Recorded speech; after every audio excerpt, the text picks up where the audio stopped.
afternoon session.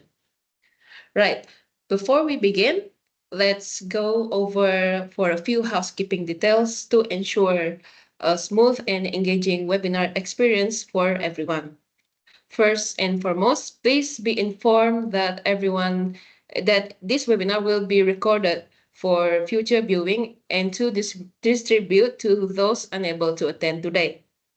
So if you miss any part of it or wanted to revisit the content later, you can visit it on our official YouTube channel, and don't forget to subscribe. Secondly, we would like to request that all participants to keep their microphones muted throughout the webinar. This will help to minimize any background noises and ensures everyone can hear our speaker clearly.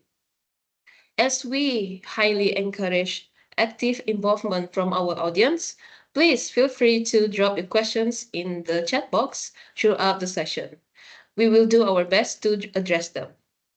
Thirdly, attendance will be shared through only be shared through QR code at the end of the session together with the feedback forms. So do stay with us until the end of the session to be able to scan the QR code. Now, before we begin, I would like to do a little introduction on PCSS. PCSS is a premier project management solutions provider focused on enhancing organizational profits through the implementation of industry-leading practices. With the expertise spanning from project management officers, software training, integration, planning, and team management, we want to ensure our clients to achieve sustained success in project delivery. Backed by over 35 years of collective experience in project controls, we offer specialized solutions that elevate capabilities and maintain a competitive advantage. As a one-stop shop, PCSS is committed to meeting diverse project management needs. Moreover, we specialize in digital construction covering BIM, 4D simulations, optimization of tools such as drones, AR, VR, to name a few. This emphasizes our dedication to staying technologically advanced and providing innovative solutions for the digital transformation of the construction industry in the region. With that being said, I believe we're all set for an informative and engaging session. Now let's go back to the main event. Ladies and gentlemen, allow me to introduce our speaker today, um, Engineer Meheron Salawara Ju. Now, a bit introduction of him. Engineer Meheron is a senior lecturer at the Department of Civil and Construction Engineering, Curtin University, Malaysia.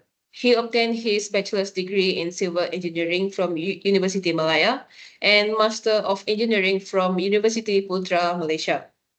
In 2011, he obtained his professional certificate from the National Examination Board in Occupational Safety and Health, UK.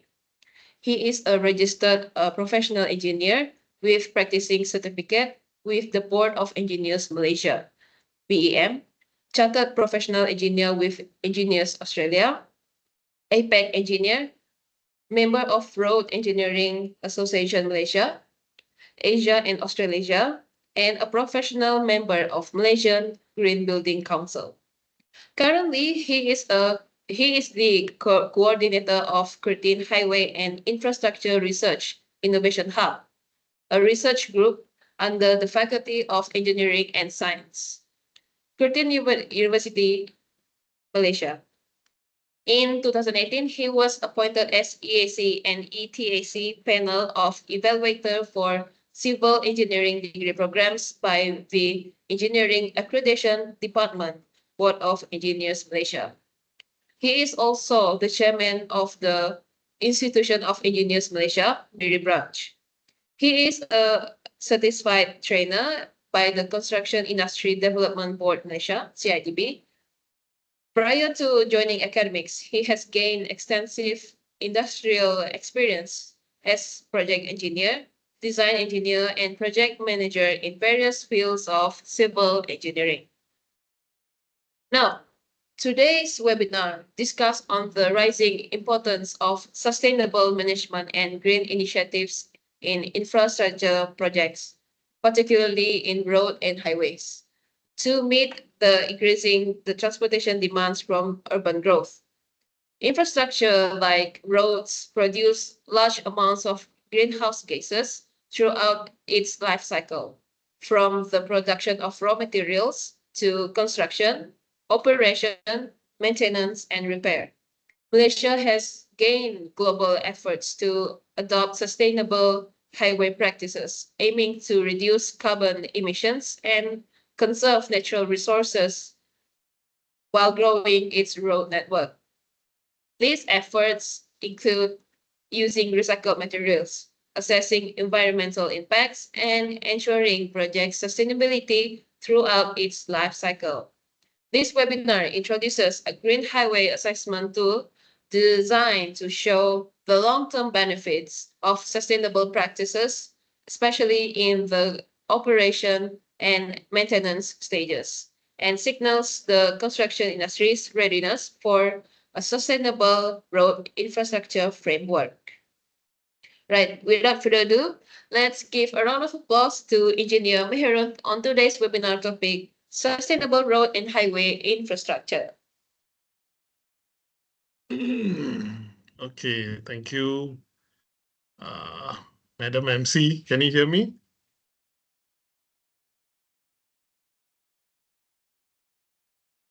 Okay, can my voice, is my voice clear? Yes, yes. Okay, okay, thank you very much.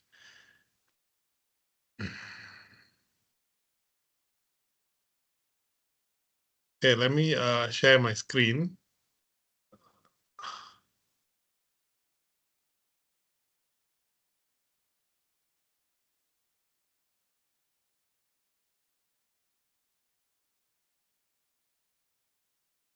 Okay.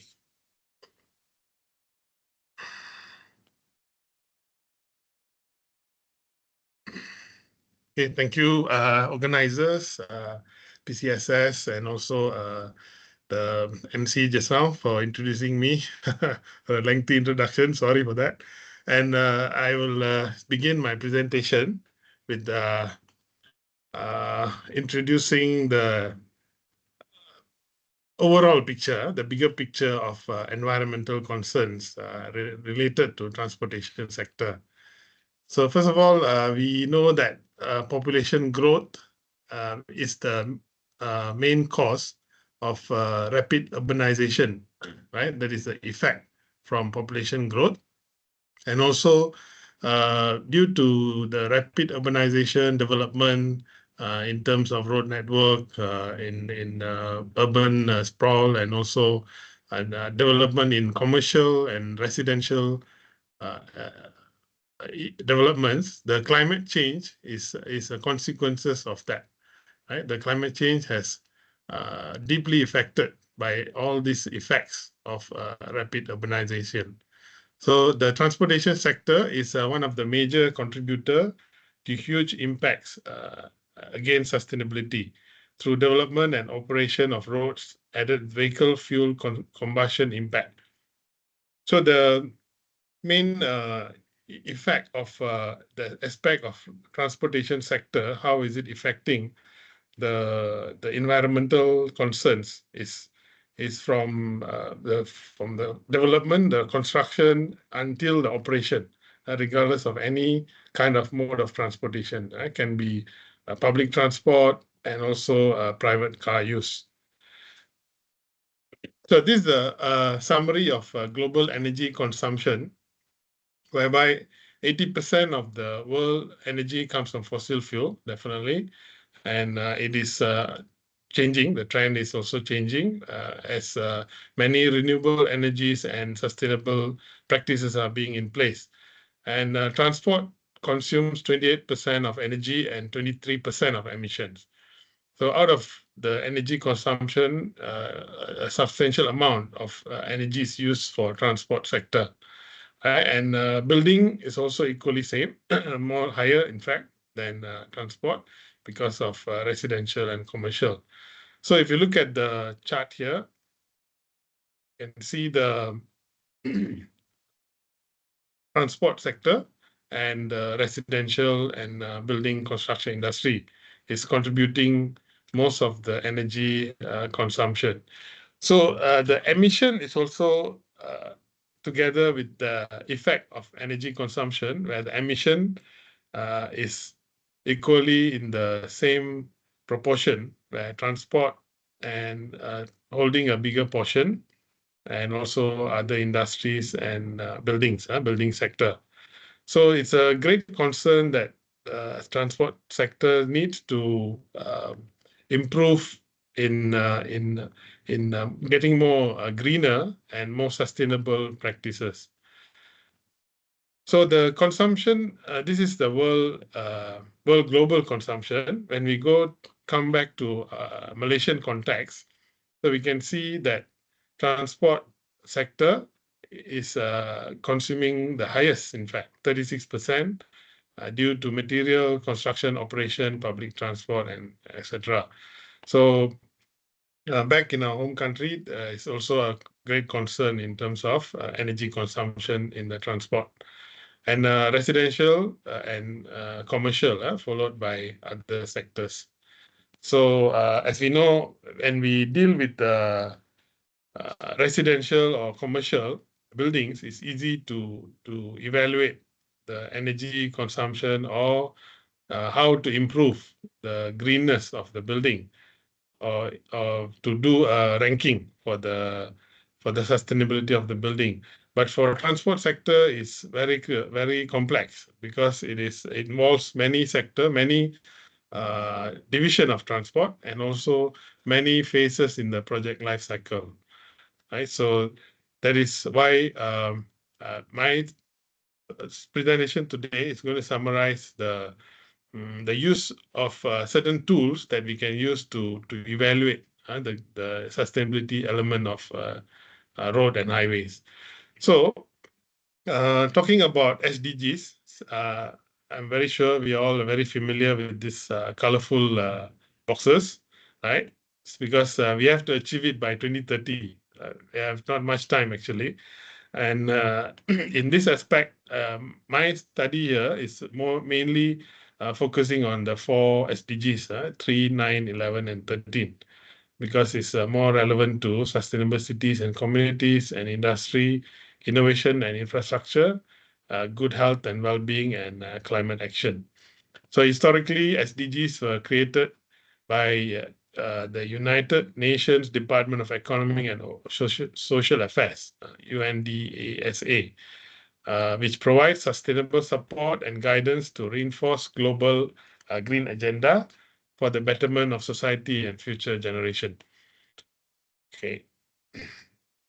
So this is an extract. I've taken this from the Sustainable Development Report, which was published by the United Nations. So each country will have a report card as how well we are doing in terms of our achievement towards the 17 SDGs. Right, so the overall ranking is shown here, 65, and the country score, and also the statistical performance index, and the achievement according to the SDGs, right? So we can see SDG 1, SDG 4, 7, we are doing quite well, and also in SDG 11, right? So others are progressing, and it is also a challenge in implementing. So various challenges, various factors can contribute to the achievement and underperforming of the indicators. All right, so if we move on to the infrastructure, right, sustainable infrastructure, it's a bigger picture of sustainable management and green initiative for infrastructure projects, because infrastructure is huge. It includes rail, road, water utilities, airports, ports, telecommunication, gas pipelines, and many more, many other related infrastructure which helps in the development of the nation. So it's a very wide scope, and road and highway is one part of it, right? So among all, road and highway infrastructure are primarily essential to meet the transportation and mobility demand with a growing population and increased urbanization that links towns and cities. So it is primarily, definitely we have transportation, right? We need to move. Mobility is our main concern for the population. So when one of the indicator for a developed nation is a very well planned or established transport network, right? It can be road transport, can be public transport, and so on. So road and highway plays an important role in among the infrastructure development. So the three bottom line factors, right? Social, economic, and environmental is our um, interrelated concerns that we have to develop the greenness or sustainability in any aspect.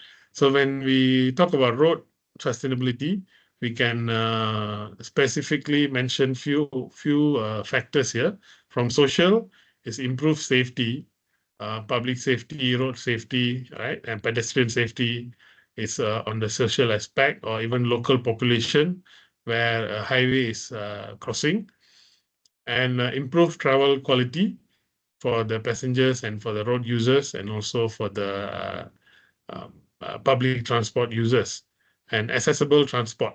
So how accessible is it to the local population and to the demand, supply demand balance, right? So that the population are well served in the transport network.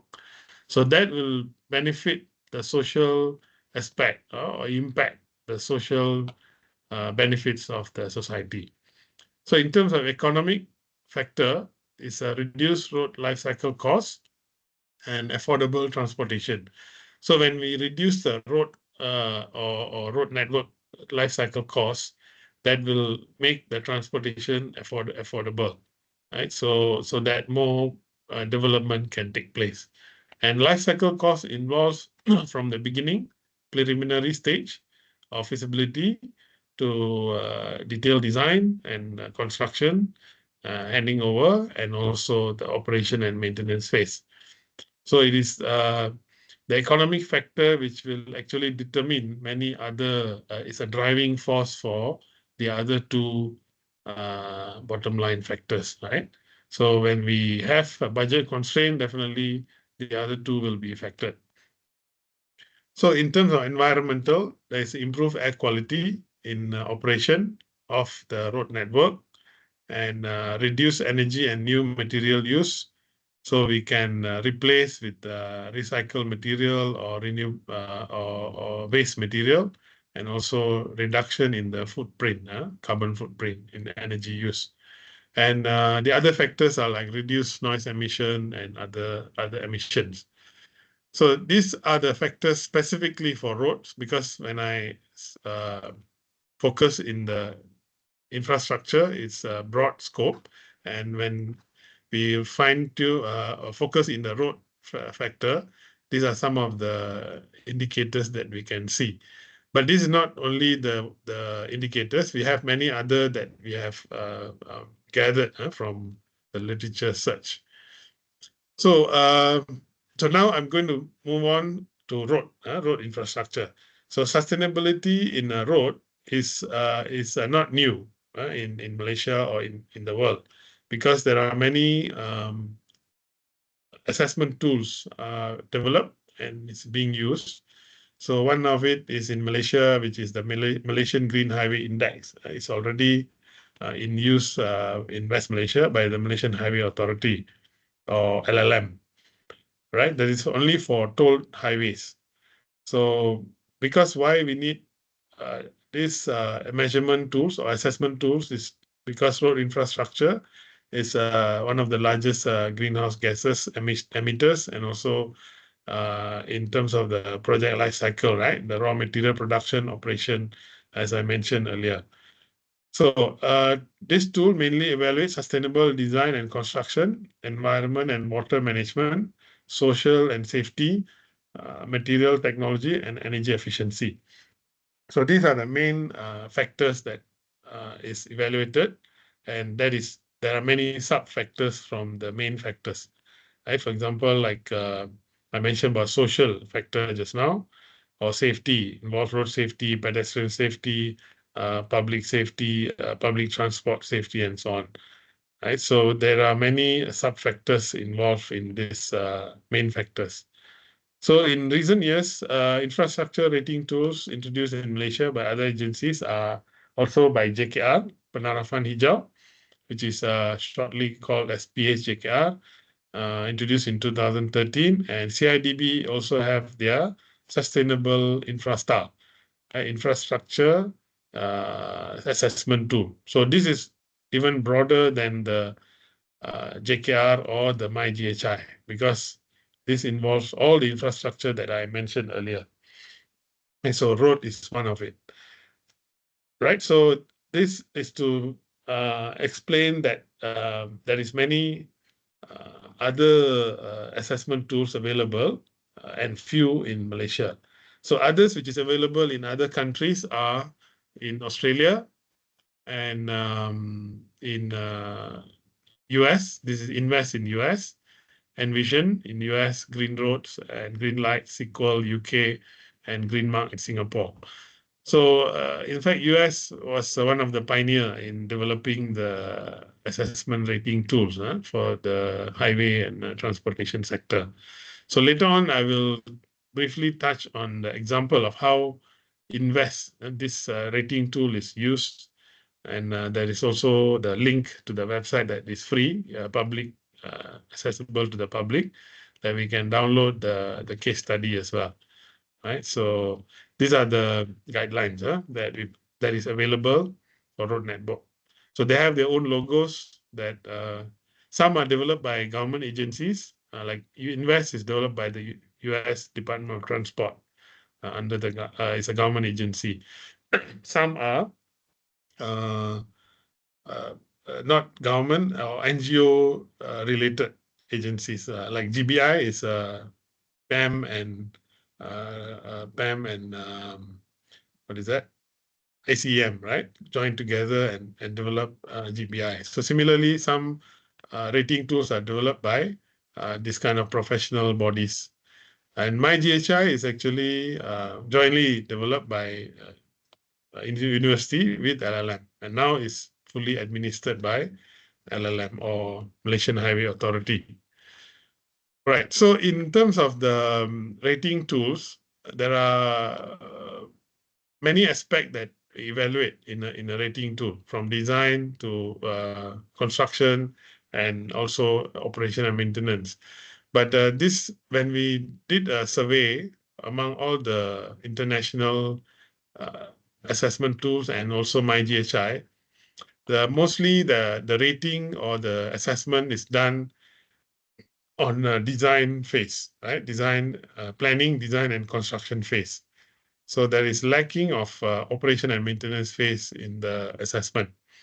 So that is why we initiated a study to evaluate how we can develop a manual or a framework for operation and maintenance phase. All right. So this is the one that I will explain later on. I'll come back to this to show you the example of the Invest. Okay, so in the road infrastructure rating tool, we can see that 90% of the life cycle is spent on O&M phase, operation and maintenance. Because if you take a life cycle of a road, it is about 40 years, 50 years.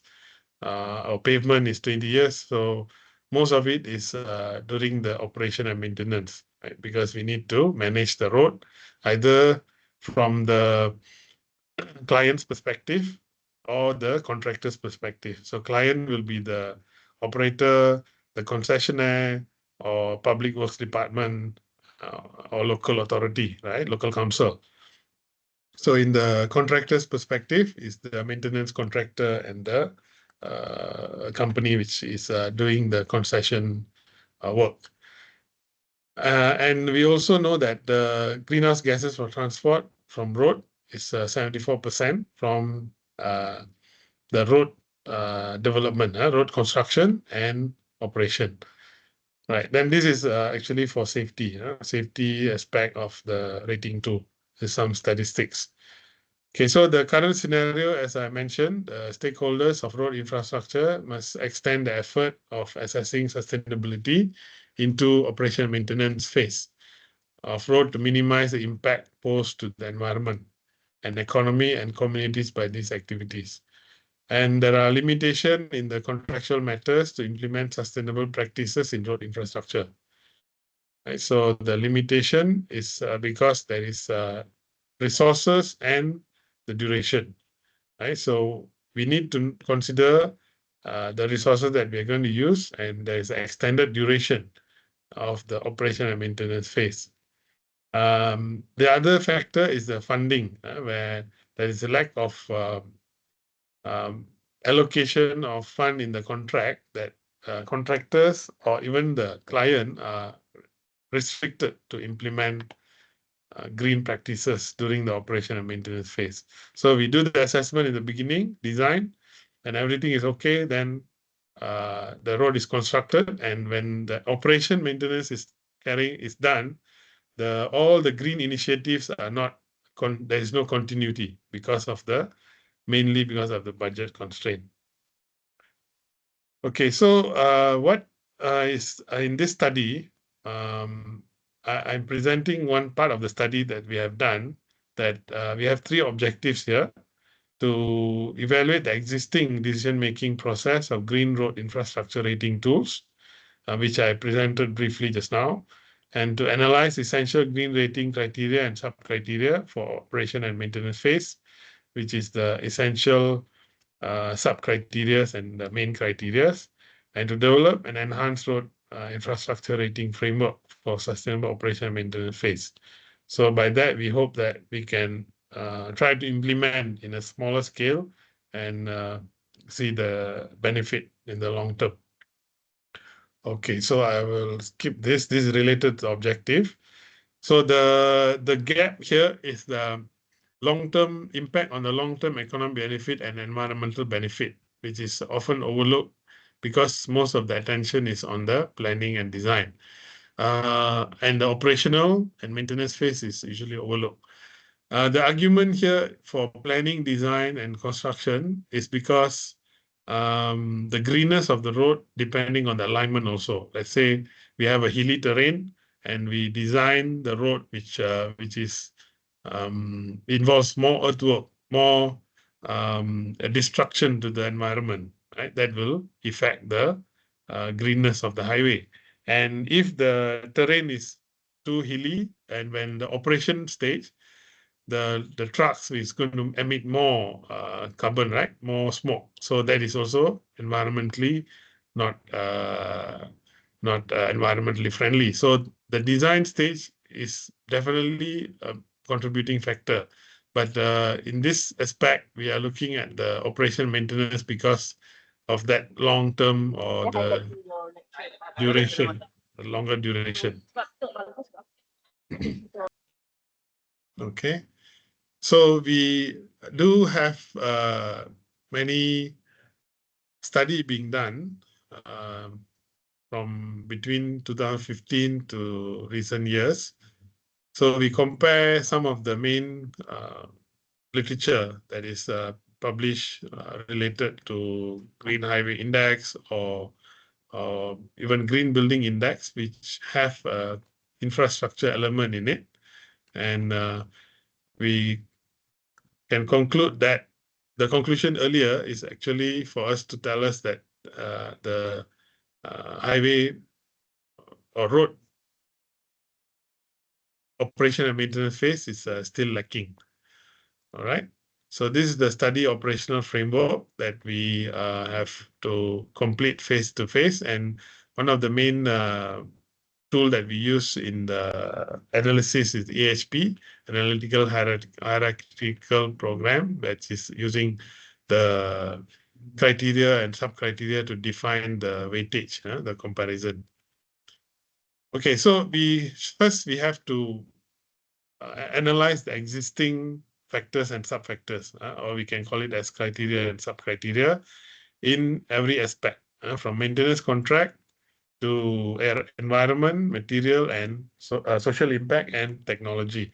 So from economic perspective, we can see that contractor's warranty is a main factor which impacts in the implementation of green highway and maintenance management system. When we have a proper maintenance management system, it will help us in implementing and quality control and performance-based contract. So I will talk a little bit on performance-based contract later on. Just a brief introduction because I'm also looking at this aspect to help in the long-term benefit of highway operation and maintenance. Okay, then environmental, there is noise and dust pollution, traffic management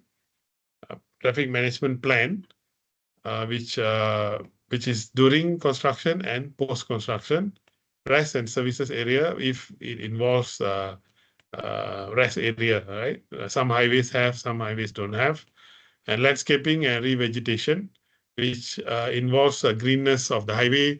We can think about how this vegetations or landscaping can be preserved and can use certain types of species that will emit more, balance the carbon emission which is produced from the road operation. And we also concerned about the wildlife crossing, right? When we design a highway, we are penetrating through virgin jungles, so we have to allocate wildlife crossing for them and restore environmental damages during the construction and during the operation. We do damage the environment and reduce, reuse, and recycle plan. This is part of the material as well, material usage. So material is a byproduct, industrial byproduct that can be used. It can be from the road construction itself. When we do the resurfacing, we remove the uh, wearing cost and the binder, or the wearing cost, or even the binder cost, then we can reuse it as a overlay material, right, as the asphalt pavement. So this part of it, of hot in place or cold in place recycling method, can be also giving us a good benefit and more points in the assessment tool.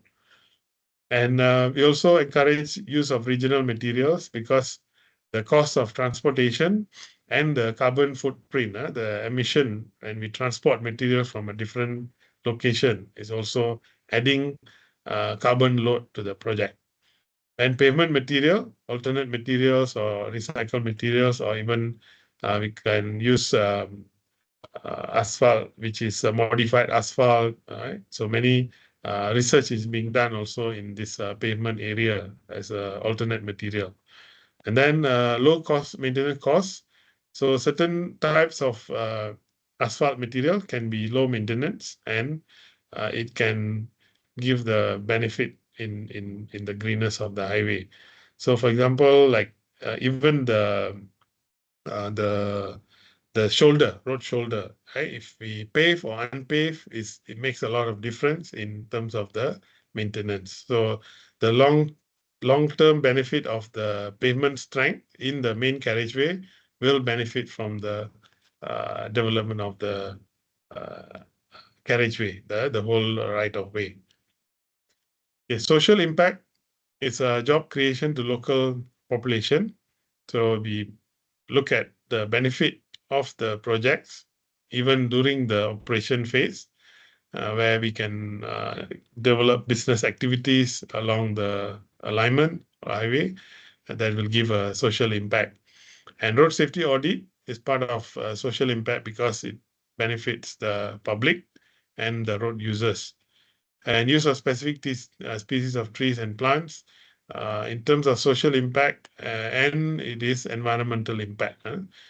Social impact, we can look at the how it can benefit local businesses when the plantation is done, or harvesting of certain species of trees, which will give economic benefit to the locals.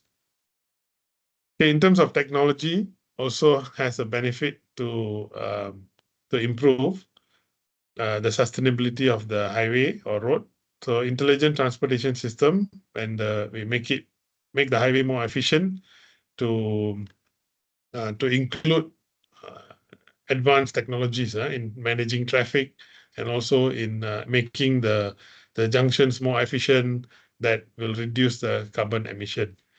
And RSA again is also part of the technology because we can use intelligent the signages and also new softwares to improve the safety of the road. And then fuel efficient maintenance vehicle. So this specifically for maintenance phase when the vehicles used for the maintenance work can be further um, improved in terms of fuel efficiency. So this also, as I said earlier, the driving factor is the cost, right? When the contractor have to do the job, the cost is their main concern, the margin, so the profit margin. If they are going to use fuel efficient vehicles, they need to purchase or hire, and there's incur more costs, and how they have to look at that as a long-term economic benefit to them. Okay, beam is also part of technology in highways. So beam is used to design from the design stage, and the same uh, framework is used in the operation and maintenance phase, so that the data is there for us to manage the road, right? In terms of in the operation phase, and then digital construction technology. So it is also related to beam and also ITS and also the softwares that we use. For example, for design, we have all design softwares, also the Bentley software and other Civil 3D, right? But for maintenance phase, we can use road scanners, which will be fast and more efficient in translating the data from the road pavement condition for us to plan our uh, maintenance duration. When do we need to intervene for the 3 years overlaying or 5 years or 8 years or 10 years. So digital construction definitely is benefiting in managing the road operation and maintenance phase. Okay, so we did a simple survey on professionals related to road and highway sector, and some are involved in road maintenance and some in construction and design. So we did a pairwise comparison criteria factors in order for us to uh, evaluate or give weightage to the criteria, right? So this demography of the reporting, what are uh, the the the respondents, how we uh, get the information, and some of the companies that we did the survey, some in Sarawak, some also in West Malaysia. And the data collected, first we need to do, I think if academics are here, it's a common thing, right? We do reliability test, consistency, internal check our internal consistency is all fine. And we do the AHP in Excel first to check, to verify the normalized metrics for the weightage. And the AHP, which is done in Excel, is counter verified with the super decision software, which to get the criteria weightage, global weightage, and the local weightage. So this software is also free. It's developed by SETI, can be used from the browser, right? So it is not something that we need to pay. So we can also do AHP analysis for any other types of research or study. So this criteria that is counter verified here with the normalized metrics from the Excel is summarized, and we come up with this best practices, right? This is a best practices list that I'm going to show you in the next few slides. So from traffic management to energy efficiency, material and technology, social and safety, cost management, the last is cost management. Okay, so from traffic management, This encompasses what I've mentioned earlier, right? Like if involves technology or involves road safety, is all interrelated into this summarized version of the best practices. So from road traffic control, there's a traffic density reduction, real-time traffic signal monitoring program, and roadworthy vehicle quality policy. So these are the policies that we expect that we can enforce in the operation of the road or highway. And in work zone traffic control, this is especially concerning the operation phase where there is a maintenance work being done. So there must be clear signal of maneuver, of procedure for approaching traffic to improve safety, and work zone traffic control goals and monitoring. There must be a proper plan and use of ITS to anticipate and reduce traffic. So intelligent transportation system again. And energy efficiency, like vehicle and plant fuel use and efficiency. So use alternate fuel and reduction method for fuel consumption, routine vehicle and plant servicing policy. This is to make the vehicle efficient and efficient fleet management system. So when we want to deliver the construction materials or the maintenance works, we have to manage the fleet properly so that we don't waste the energy in transportation. And electrical energy use and efficiency is roundabout to replace traffic light and intersections. These are some specific initiatives that we can recommend. It's not mandatory. And use of LED street lighting and motion sensor for street lighting. So mainly these are already implemented. Many of the street lightings, no, not street lighting. This traffic lights are implemented with the sensors. But for street lighting, it's still at the early stage. Okay. And then for material and technology, for the 3R, we can use a waste reduction plan for the whole project. If we can go package by package, if the concession agreement is by packages or chainage by chainage, right? So that will make it more efficient in terms of the use of recycling material, because we don't want to take the waste material from the road to another section or chainage of the road. So that also involves distance and cost and carbon emission. So reduction of new pavement material needed. So we want to try to minimize the use of virgin materials for the pavement work. Then quality management system, quality plan, quality assurance plan, and improvement plan. So this is also part of the whole implementation of the operation and maintenance package. Then social and safety, pollution control, noise mitigation, dust reduction plan, and stormwater runoff quality control. So stormwater is always included in green index because many other assessment tools have also highlighted the stormwater management, because this in terms of contamination and also affects the slope stability, and that will also affect the quality of the water runoff, right? So that is one part of the best practices. And public acceptance, employment creation for locals and the region, avoiding peak hour daytime maintenance work. So this is also when we disrupt the traffic during daytime, is also causing congestion and environmental impact. An explicit consideration for road safety. So this is part of the road safety. And cost management. So performance-based maintenance contract. And this is what I want to mention later on a little bit. And design build maintenance contract. So involves design, and the design have to be related to the maintenance work throughout the project life cycle.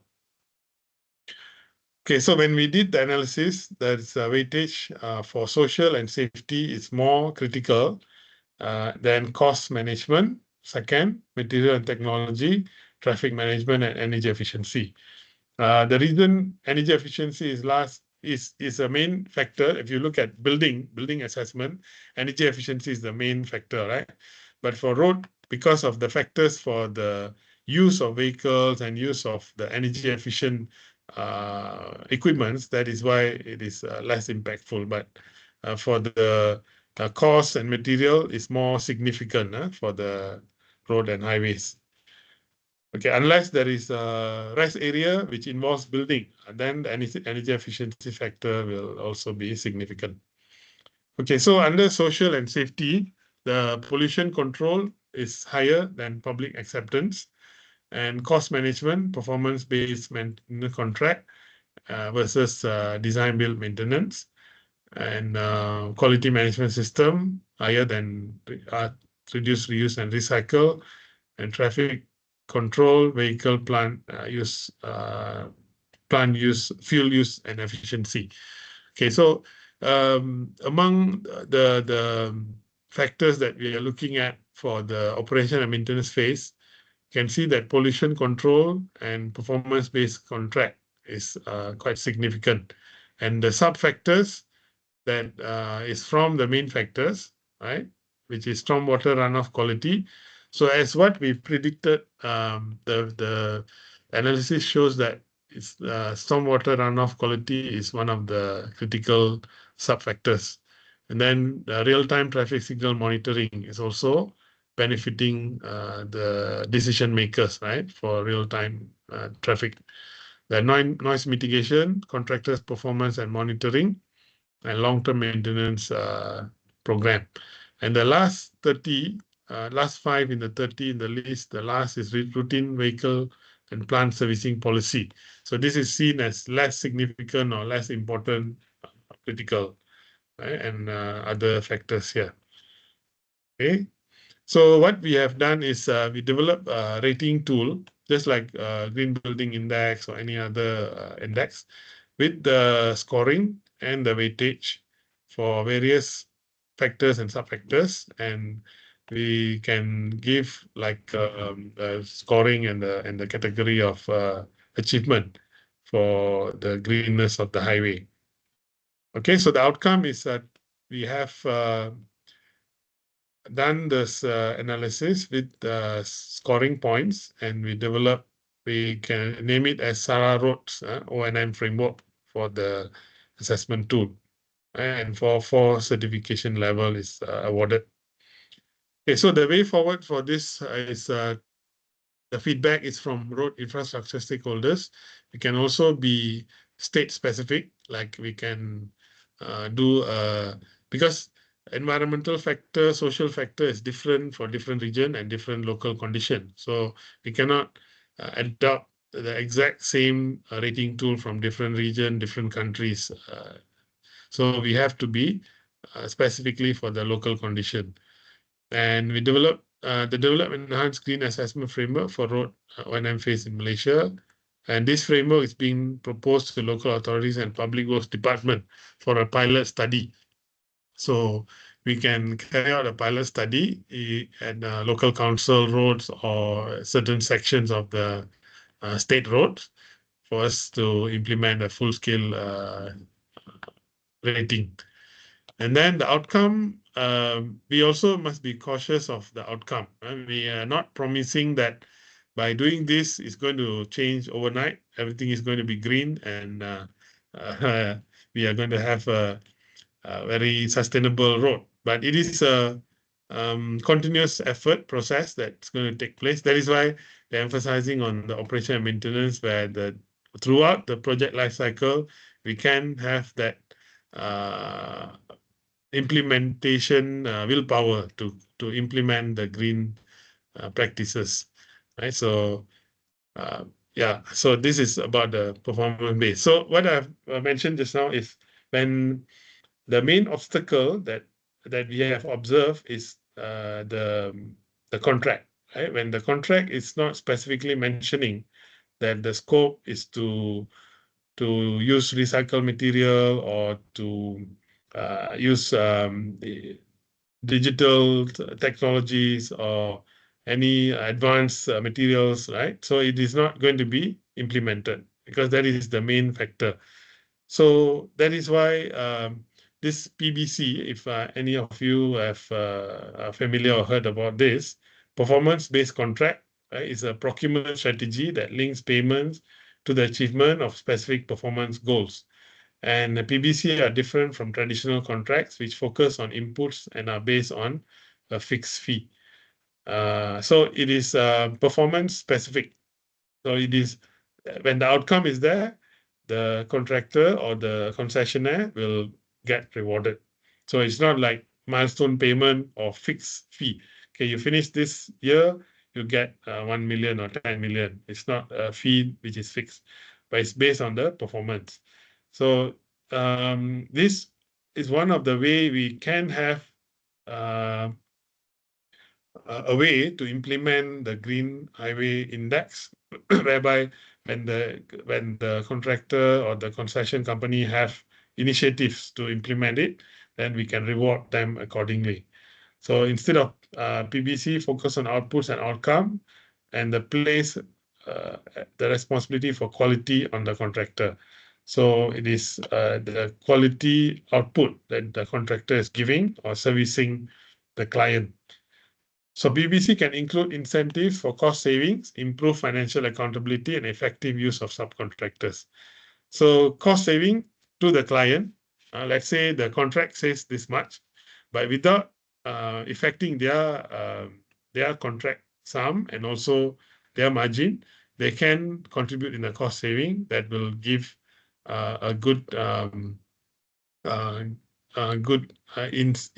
incentive for the client to continue the maintenance contract. And the improved financial accountability and there is a performance based outcome is good, then the contractor is eligible to for the payment, right? And effective use of subcontractors for various different trades, right? So let's say supplying of material. So if the contract subcontractor is expert in using recycled material, let's say hot in plant recycling, they have the equipment, they have the whole process in place, so that is benefiting the client. So that is also cost saving. Okay, so we also, based on the performance-based contract, there is many other factors that we evaluated, and we found out that the selection, the list here is for the scoring or ranking that is from the top is the procurement method selection in performance-based contract, which affects the implementation, right? So that must be in the initial stage. So we must decide on the procurement method, which type of contract we are going to award in this concession agreement. And then the performance indicator in performance-based contract procurement. So performance indicator method should include sustainability measures, environment, economic, and social. So when we talk about PBC, it can be without any green or sustainable element, just purely contractor to the job and they claim based on outcome. But we must also include the three factors, environment, social, and economic, into the performance indicators. So that is another big challenge that we need to explore further, how we can really implement this practically, right? So we can say theoretically it might sound good, but practically it must be acceptable and well received by the stakeholders. Okay, then implementing PBC will benefit the client and government. So definitely it is benefiting client and government, or if it's a concession agreement, then the concessionaire will benefit because of the performance base. Then PVC save costs the client benefit and save costs, and use of new technology will reduce carbon emission. PBC motives O&M contractors adopt new technology. Yeah. So when we set the indicator to use new technology, new material, new methods, and that will give them the motivation to implement. So if not, if it is a conventional contract, there is no motivation or no financial benefit to them. Okay, so implementing PBC will benefit contractors. I will pick the important points due to time constraint. And conventional O&M contract benefit O&M contractors. Okay, save cost to the contractor, definitely one of the lowest, but it is still within more than 3, which also seen as benefiting to the contractors. Okay, so this summarizes the ranking. Okay. All right. So before I end, I would like to show the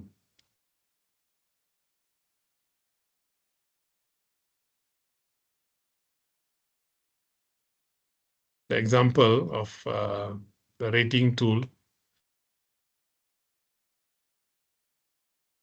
Okay, I'll share screen again. Right. So this is the link that I've given just now. That is to this rating tool, which is administered or enforced by FHA, Federal Highway Administration, under the US DOT. So they have many criteria like planning, system planning for states, for region, project development, and operation and maintenance. So project development will be the design, construction, and operation and maintenance will be the topic that I have touched on today. So you can see that the list of assessments being carried out for the roads or highways in US. And for your information, you can also click on, like, for example, if I click on this internal sustainability plan, so it is given, you can also download a PDF version of this, and there is a background of scoring system, how they are implementing it, internal sustainability plan, performance measurement, and their scoring, and the components of a comprehensive sustainability plan with the example, like what is their goal, performance metrics, target, strategies, and action. And also at the bottom, we can go for the resources where we can look at some of the case studies or criterion example. So if you click on the link here, you can view some of the real case study that they have performed. But this is in terms of in the local context of US, right?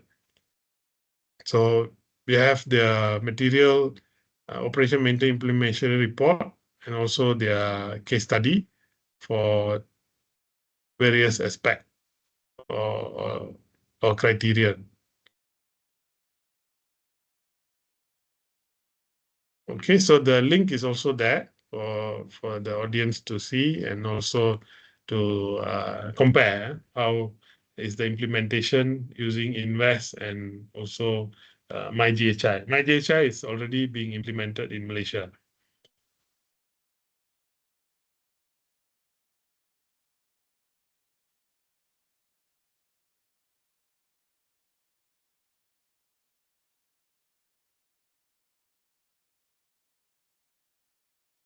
Okay, so I'll go back to the slides.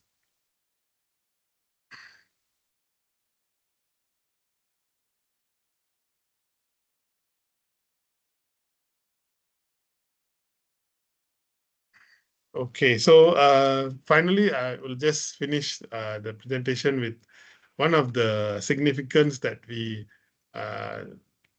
saw in terms of implementing PBC, performance-based contract, that is signifies the cost saving to the client government, then to the contractor. Definitely, it is not motivating to the contractor, but it's motivating to the client and the implement or the other side of the stakeholders. But in long term, definitely, if it is implemented in a effective way, it will also benefit the contractors. Just like using of um, material which they need to pay more compared to less cost, right? So I'll end my speech, my talk with this. Thank you very much.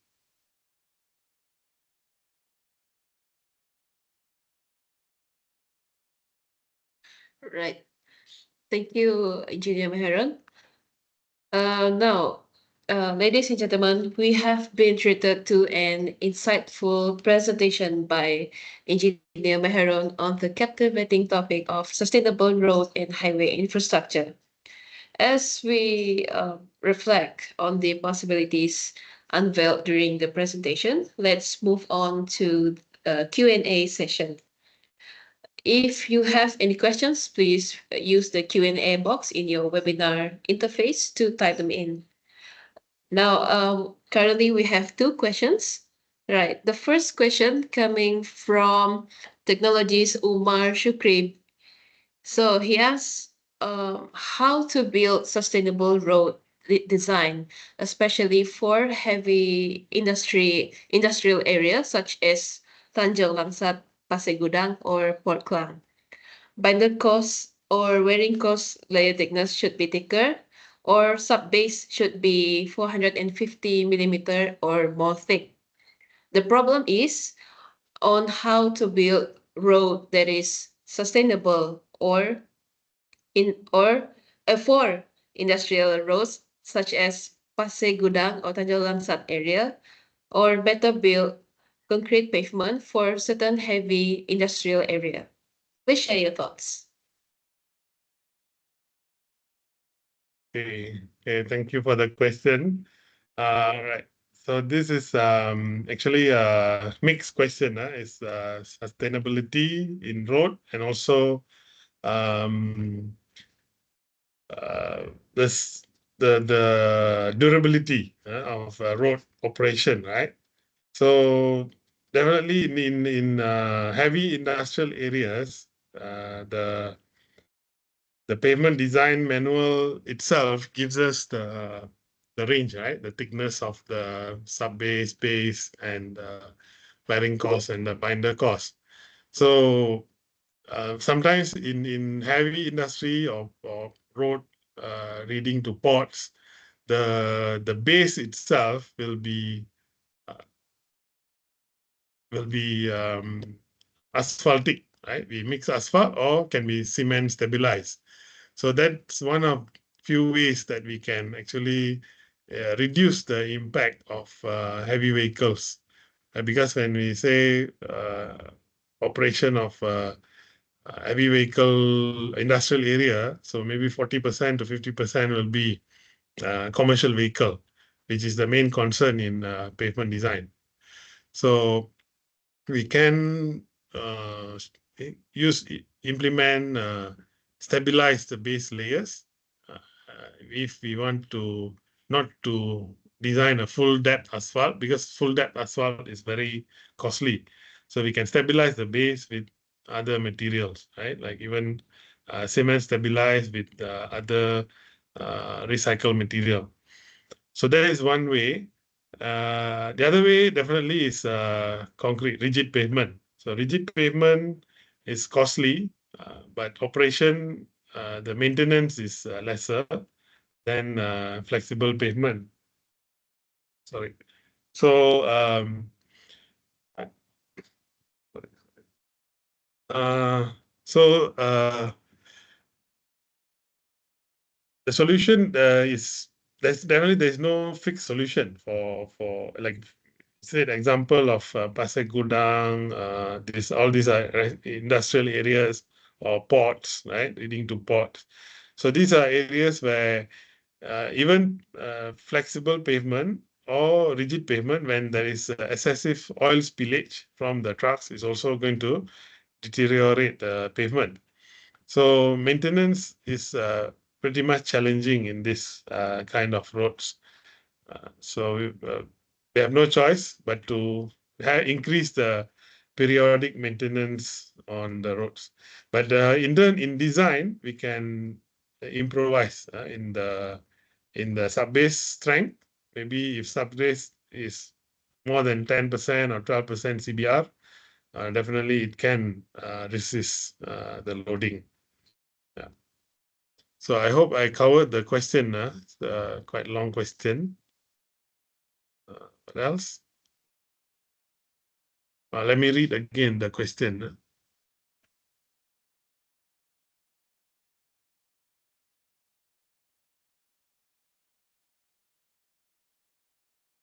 Right. Allow me to read the question Yeah. again.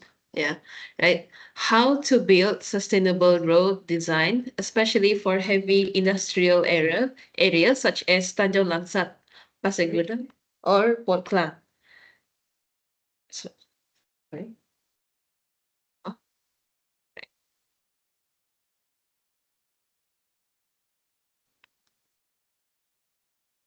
right, sorry. Oh, let's. Can we move on to the second question? Yeah, okay, can. Yeah. Oh yeah. All right. Right. Second question, coming from Mr. Anderson. He asks, heading towards this sustainable policy, to incorporate and consider the sustainable practices for road and highway project costs normally a concern. What can we do to ensure this policy is implemented throughout in the country in both urban and rural area?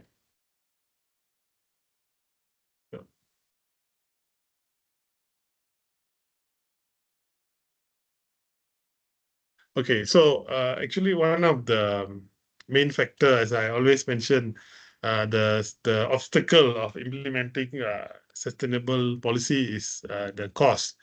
So one first thing is the funding, right? The funding agency or the bank or the funder need this have to have this culture or awareness on this sustainability. So that will first of all give some benefit to the implementation of the project.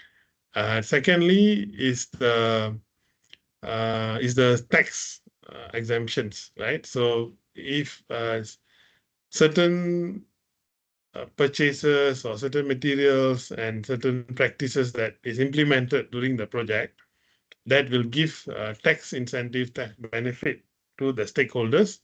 That will be also helpful to the implementation to ensure the policy is implemented. Besides that, if the cost saving, like we are talking about e-vehicle, right? So how fast we can get the benefit of the electric car compared to fossil fuel, right? It's need a longer time compared to the consumption that we use. So it's the same game here in construction as well. So we have to see that the benefit is going to be long term, but how much time we can hold on that to while it's implemented, right? So that's why a performance-based contract can be one of the way. I'm not saying it's the only way. Can be one of the way that can help in to address this problem of budget.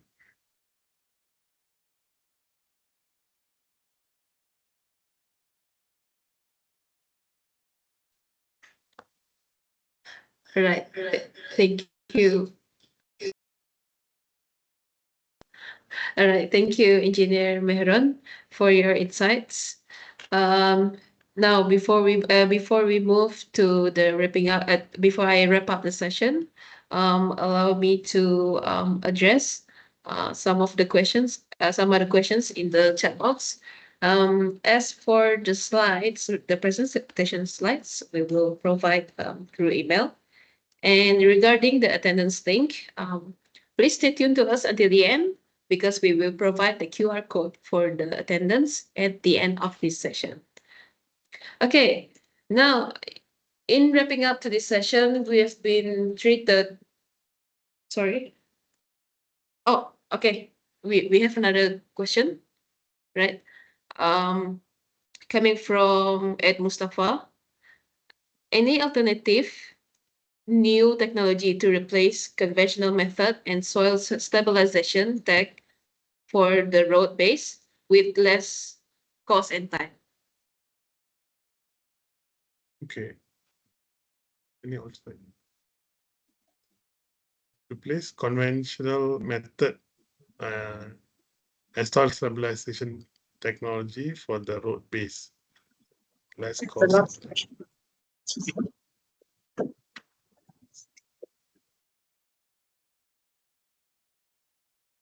Okay, so this question is specifically right for the road base. So base, you're talking about sub base, right? The layers in the road in the pavement. So new technology, as I mentioned earlier, there is options of using full depth asphalt, cement stabilized, lime stabilized, right? All these are like not very costly.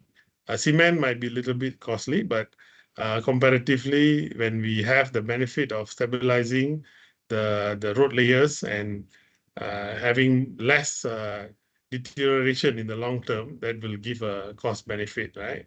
So these are some methods that we can use. So stabilization of base, also many research being done on using of plastic waste, right? Or even industrial waste in the road base material. So these are some of the ways that we can use to stabilize.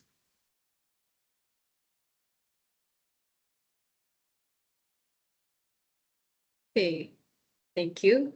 Now let's move on to the last question coming from Adrian. The the first question is: will the construction and operational of ART in Kuching help in the long run?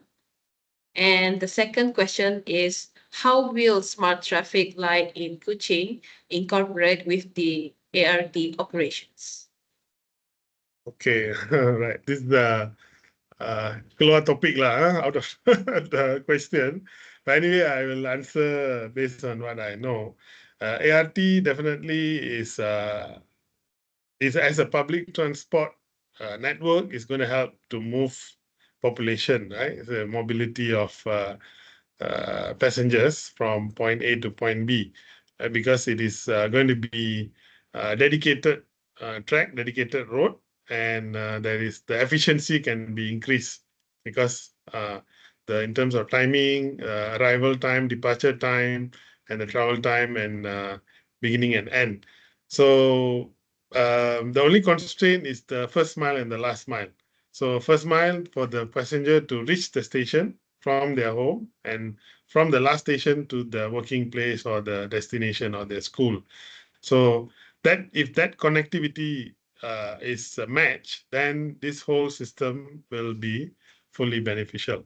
So any public transport system is definitely benefiting in the long run, in operation, in traffic congestion, and also in environmental aspect, right? Because they are putting like if an ART can fit how many 100 people, 100 passenger, that same 100 passenger going to drive their private car, one in a car, we're going to have 100 cars on the road, right? So we put them in one vehicle and move them. So that is definitely benefiting environmentally.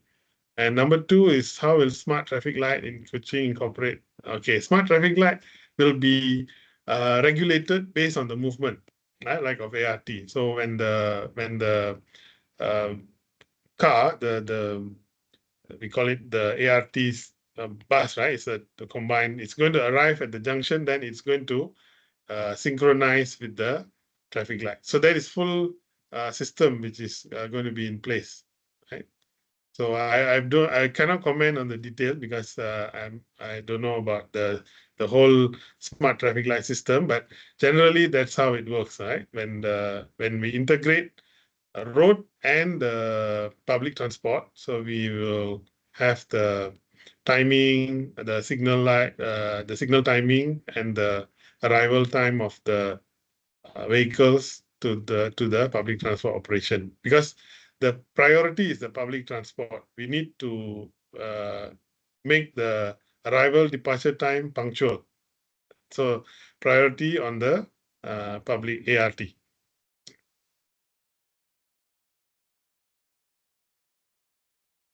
Okay, thank you. Thank you once again for your answer.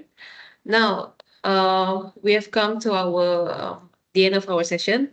So for those who have addressed the question in the chat box, but we didn't, but due to the time constraint, we couldn't address them all here. please don't be worried, as we will address them later on using email. Now, in wrapping up to this session, we've been treated to a session that was both informative and inspiring. A special thank you goes to our speaker for sharing his valuable insights. Before we end this, do you have any last words? Okay, thank you very much for inviting me to share some thoughts. And the topic is very broad and many aspects can be discussed. So I'm just picking up here and there, just as a brief introduction to the audience. And implementation, I think one of the last question I can also summarize with that. The implementation for the using the government policies is many ways. Can be from the implementers from government agencies related to roads and highways, the concessionaires, the contractors, CIDB, all the government agencies in the whole. And it's not just a one person's responsibility. It's a collective responsibility to implement sustainability in road construction and operation. Yeah. So thank you very much for the opportunity. You're welcome. All right. Additionally, we have a moment ahead as we present a certificate of appreciation to Engineer Maharon for his contribution as today's guest speaker. Right. So here's the e-certificate. All Okay, right. thank you. Thank you very much. Yeah. Okay, now, ladies and gentlemen, before we conclude our webinar, let's capture this special moment with a virtual group photo. With that, I invite everyone to open the camera.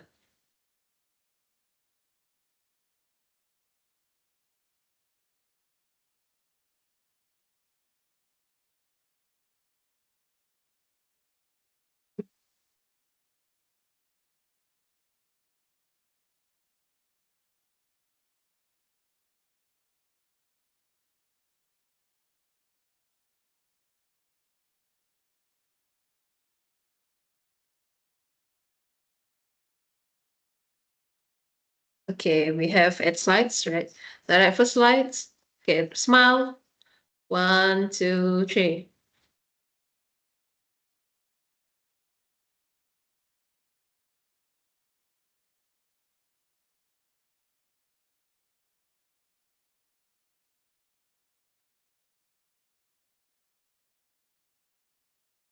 Okay, second slide.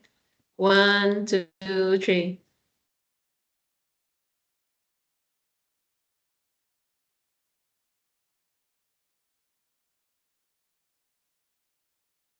Kan semua. All right.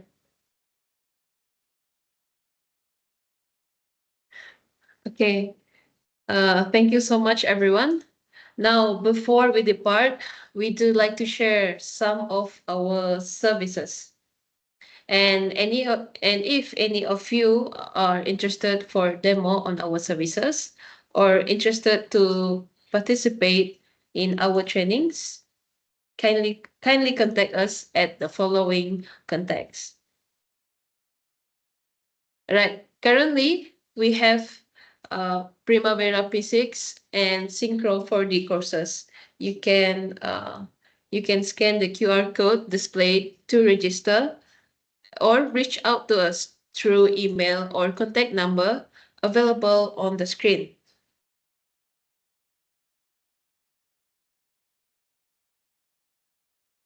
Right. Now, to ensure that we accurately track your attendance and provide you with e-certificates, we kindly request your participation to scan and fill in the attendance form on the screen.